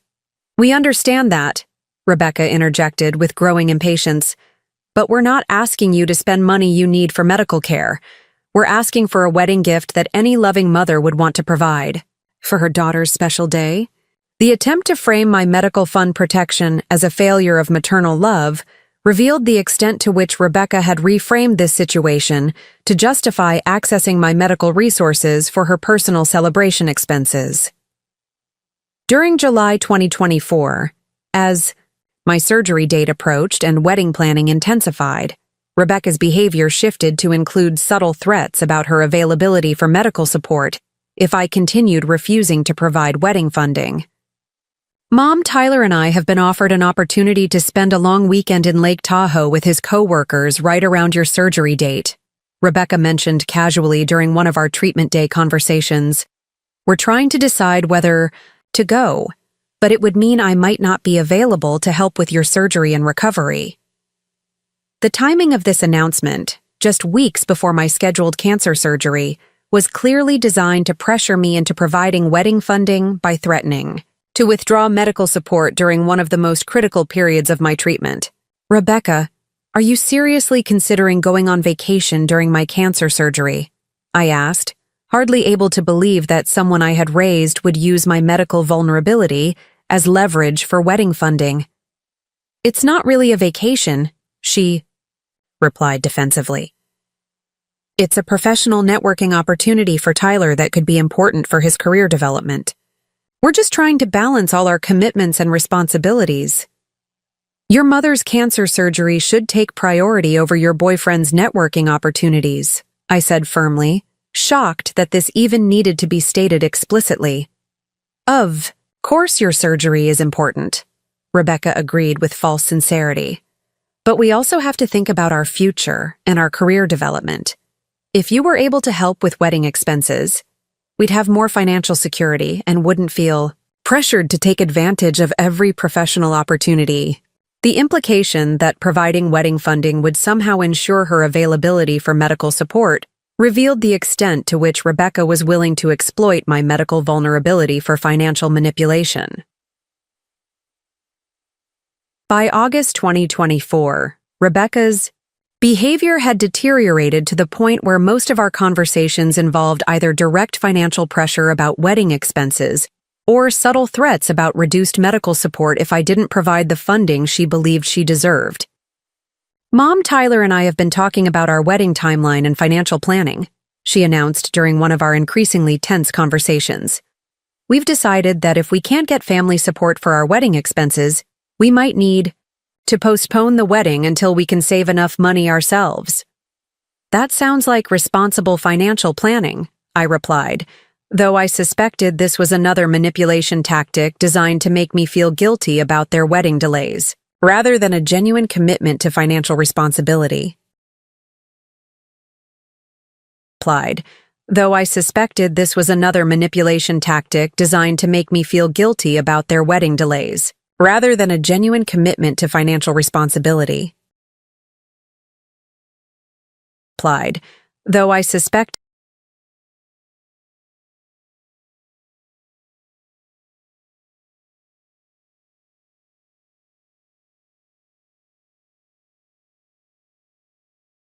perfect. Michael and Jessica had been so focused on extracting money from my recovery that they hadn't mentioned their own financial difficulties or the extent to which their business dreams were built on borrowed money and unrealistic projections. 3 days later, when Michael and Jessica had finalized their investor presentation and were ready to request my financial participation in their expansion plans, I decided it was time to inform them about the consequences of their farmers market abandonment. I need to have a conversation with both of you about some financial decisions I've made recently, I announced during one of our weekly family dinners on the porch. What kind of financial decisions? Jessica asked with the kind of immediate attention that financial topics always generated from them. I've made an offer to purchase a vacation rental property, I said calmly. That's exciting, Michael said, clearly hoping this conversation would involve partnership opportunities or investment advice requests. Where's the property located? Here in Emerald Coast, I replied matter-of-factly. I've offered $1.6 million cash for the beachfront property at 1247 Gulf Shore Drive. The silence that followed was profound as they processed what I had just told them. You made an offer on our property? Jessica asked with shock and disbelief. Yes, I've offered $1.6 million cash with a 7-day closing period. Mom, why would you do that? Michael asked with panic beginning to creep into his voice. Because you abandoned me at a farmer's market in 95-degree heat, on the day I completed my medical recovery to pursue a business meeting for expansion plans you expected me to fund, I replied. And because 7 months of recovery support revealed that your care for me was conditional, minimal, and primarily motivated by financial expectations rather than genuine family concern. But Eleanor, we were trying to build a business that would benefit our entire family, Jessica protested. No, you weren't, I corrected. You were trying to build a business that would benefit yourselves, using my medical vulnerability as leverage for financial support and my recovery period as an opportunity to extract maximum benefit while providing minimal care. That's not fair, Michael said desperately. We've been taking care of you throughout your entire recovery. No, you haven't, I replied firmly. You've been charging me $2,500 monthly for housing while providing minimal actual care. You've been pressuring me to involve you in my business operations. You've been requesting substantial financial recognition for your caregiving sacrifice. And when I needed family support during my recovery celebration, you abandoned me to pursue your own financial interests. That was just one afternoon, Jessica said with increasing desperation. You can't judge our entire 7 months of support based on one scheduling conflict. It wasn't a scheduling conflict, I replied calmly. It was a demonstration of your true priorities. When your personal business interests conflicted with my needs during a medical celebration, you chose your interests without hesitation or remorse. And it wasn't one isolated incident, I continued. It was the culmination of 7 months of systematic exploitation disguised as family caregiving. Michael's response revealed the extent to which they had been counting on my property and their expansion plans for their financial future. Mom, you can't just buy our property out from under us, he said with increasing panic. We've built our entire future planning around this property and the rental income it provides. That was your mistake, I replied.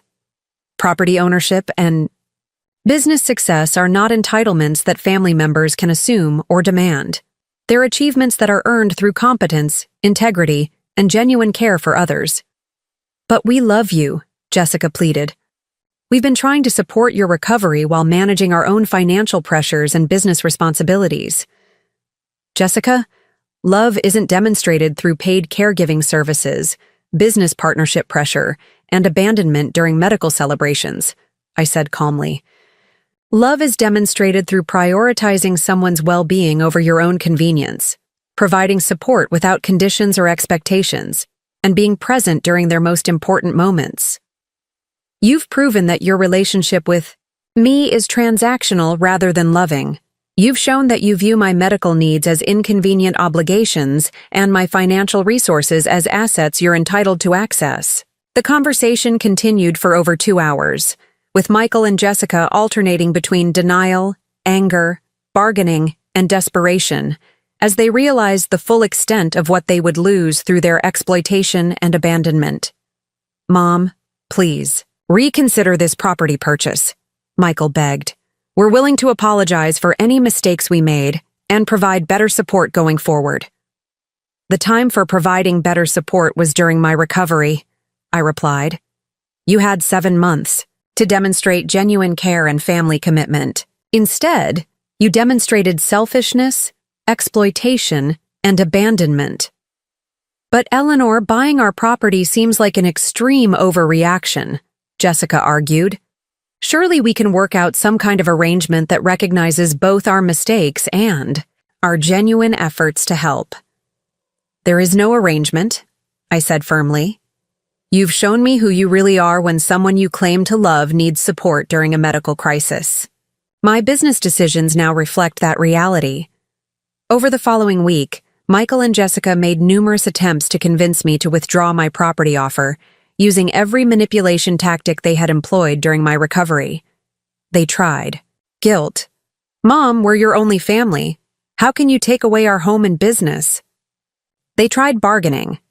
What if we provide full reimbursement for your recovery expenses and give you a partnership in our expansion plans? They tried emotional manipulation. You're destroying our dreams and our financial future over one misunderstanding. They tried financial pressure. Without this property, we can't afford to maintain our lifestyle or build the family we've been planning. But I had learned during my recovery that manipulation tactics only work when the target feels vulnerable, dependent, or guilty. I no longer felt any of those things. My recovery had been completely successful. My health had returned to full function. I was no longer dependent on their minimal and conditional support, and I felt no guilt about protecting my resources and dignity from people who had proven they would exploit medical vulnerability for personal gain. My property purchase offer is final, I told them during our last conversation about the acquisition. It reflects the market value of your property and will solve your debt problems while allowing you to start fresh, without the financial pressures that contributed to your poor treatment of family members. 7 days after making my offer, I became the owner of the Emerald Coast beachfront property, where I had spent 7 months recovering from hip surgery while being systematically exploited by family members who viewed my medical crisis as a business opportunity. Michael and Jessica's attempts to maintain contact gradually decreased as they realized that my property acquisition was permanent and that I was no longer a source of financial support or business partnership opportunities. My recovery had ended successfully, with complete restoration of mobility and function. But more importantly, the recovery experience had taught me invaluable lessons about family relationships, financial boundaries, and the difference between genuine care and exploitative manipulation. The vacation rental property became a flagship asset in my portfolio, generating $285,000 annually in rental income while appreciating rapidly in one of Florida's most desirable beachfront markets. My property management team transformed it into a luxury retreat that consistently commanded premium rates and maintained 95% occupancy throughout the year. 6 months after the property acquisition, I learned through mutual acquaintances that Michael and Jessica's marriage was experiencing significant stress as they blamed each other for the decisions that had cost them their vacation rental property and rental income. I heard from Jennifer Martinez that Michael and Jessica are having serious financial problems, my friend Susan mentioned during one of our monthly phone calls. Apparently, they're arguing constantly about money and about whose fault it was that you bought their property. That's unfortunate, I replied, though I felt no responsibility for the consequences of their choices. Financial stress often reveals underlying character issues that were previously hidden or managed. Jennifer said Jessica blames Michael for being too aggressive about asking for business partnerships, and Michael blames Jessica for not providing better recovery care that would have kept you grateful and generous. The fact that they were blaming each other rather than taking responsibility for their joint exploitation revealed that neither of them understood the fundamental problem with their approach to my recovery. They were still focused on strategy and tactics rather than recognizing that their entire mindset had been selfish and manipulative. 2 years have passed since that scorching October afternoon when Michael and Jessica abandoned me at the farmer's market, and the ripple effects of their decision continue to provide both satisfaction and valuable life lessons that I want to share with everyone watching this story. The most immediate consequence was watching Michael and Jessica's carefully constructed lifestyle crumble when they realized the full extent of what their farmer's market abandonment had cost them. The vacation rental property they had been so eager to expand, the one they prioritized over my recovery celebration, remained permanently out of reach once they understood that my $1.6 million cash purchase was non-negotiable. Eleanor, we need to talk about our living situation, Michael called me 6 weeks after the property sale closed, his voice carrying a desperation I had never heard before. We're having trouble finding alternative housing that we can afford without the rental income from the Emerald Coast property. I'm sure you'll figure out a solution that fits your actual budget, I replied calmly. Many families find happiness in homes that match their real financial capabilities. But we built our entire financial planning around that property, Jessica added, having picked up the extension phone. Without the rental income, we can't maintain our current lifestyle or pursue the business expansion we had planned. The irony was perfect. The rental income they had lost by abandoning me was exactly what they had been counting on to fund the expansion plans they had abandoned me to pursue. Perhaps you should consider careers that don't depend on exploiting family members during medical recovery, I suggested. The vacation rental industry rewards genuine hospitality, not conditional caregiving. 6 months after losing their property, I learned through mutual acquaintances that their marriage was experiencing severe strain, as they blamed each other for the decisions that had cost them their primary source of wealth and future security. Heard from Dr. Harrison's office that Michael and Jessica separated, my physical therapist Maria mentioned during one of my annual checkups. Apparently, they're in counseling trying to work through financial stress and trust issues. That's unfortunate, I replied, though I felt no responsibility for the consequences of their choices. Crisis often reveals whether relationships are built on genuine partnership or mutual exploitation. The fact that they were turning on each other rather than accepting responsibility for their joint betrayal revealed that neither had learned the fundamental lesson about putting family before personal gain. A year after my property acquisition, the success of their former vacation rental under professional management became a constant reminder of what competent hospitality actually looks like. Eleanor, your Emerald Coast property just received its 15th five-star review this month, David Rodriguez reported during our quarterly business call. Guests consistently mention the seamless check-in process, luxury amenities, and responsive management that makes their vacation exceptional. What's the occupancy rate looking like for next year? I asked. We're already at 87% occupancy for next summer, with bookings coming in at an average of $420 per night, he replied. That's 23% higher than what the previous owners were achieving. Watching the property thrive under management that prioritized guest experience over personal convenience provided more satisfaction than any family relationship based on exploitation ever could have.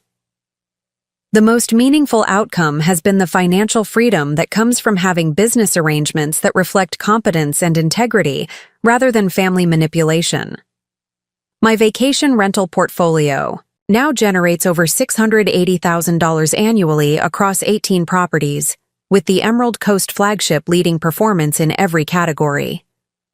More importantly, every property is managed by people who understand that hospitality means putting guests' needs first, not abandoning them when inconvenient.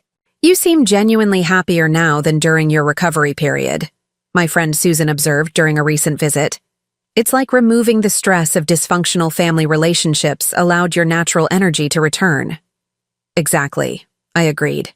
Good health is wonderful, but having business relationships built on mutual respect rather than exploitation is equally important for peace of mind. 18 months after the property acquisition, I received one final attempt at manipulation that confirmed I had made the right decision. Michael and Jessica sent a certified letter requesting a family legacy meeting, where we could restore relationships and discuss arrangements that would honor our shared family history.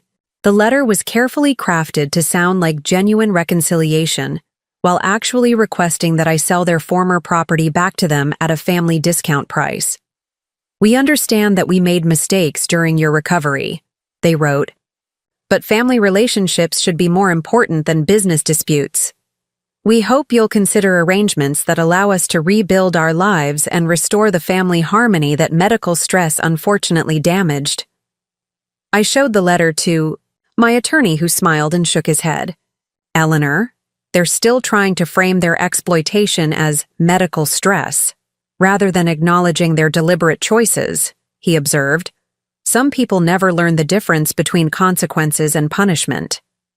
I didn't respond to their letter. Actions during vulnerability reveal character, and their actions had revealed everything I needed to know about their priorities and values. The final lesson I want to share is about the power of financial independence as protection against family exploitation. When you have resources and expertise, you don't have to accept abandonment, conditional love, or transactional relationships from people who claim to care about you. You can make decisions that reflect your actual worth, rather than their manipulative expectations. My hip replacement recovery was completely successful, with full restoration of mobility and function. But more importantly, it provided invaluable education about the difference between genuine family support and opportunistic exploitation. Michael and Jessica's 2-hour abandonment at a farmer's market cost them $1.8 million in property value, plus hundreds of thousands in annual rental income. It also cost them access to the family business expertise and financial resources they had been counting on for their future security. The luxury beachfront property that now generates premium rental income for my portfolio provides genuine value to guests who appreciate excellent service without exploitation, abandonment, or conditional hospitality. Sometimes the hottest betrayal leads to the coolest business success and the most expensive education about the cost of abandoning family members during their moments of celebration and vulnerability. If this story has inspired you to examine your own family relationships and financial boundaries, make sure you're subscribed for more stories about choosing yourself when others won't choose you. Remember, protecting your resources from family exploitation isn't selfish. It's smart planning that ensures your assets benefit people who actually deserve them through their actions, not their promises. Trust me when I tell you that sometimes the most loving thing you can do is allow people to experience the full financial consequences of their abandonment and manipulation. What would you have done if your family abandoned you during your recovery celebration? Have you ever had to use your financial resources to hold family members accountable for their treatment of you? Share your thoughts in the comments below and let me know where you're watching from. Your stories help other viewers realize they're not alone in dealing with family financial manipulation. Sometimes the coldest abandonment at a farmer's market leads to the warmest satisfaction of owning beachfront property, and the clearest understanding that real family support doesn't come with conditions, charges, or convenient scheduling. The property deed I signed that October wasn't revenge. It was education about respecting people during their most vulnerable moments. And judging by the continued success of that property under competent management, it was also a pretty good investment decision. Never forget, genuine hospitality means being there when people need you most, not abandoning them when it becomes inconvenient. That's a lesson worth $1.8 million and one that Michael and Jessica will remember for the rest of their lives. Up next, you've got 2 more standout stories right on your screen. If this one hit the mark, you won't want to pass these up. Just click and check them out. And don't forget to subscribe and turn on the notification bell so you don't miss any upload from us.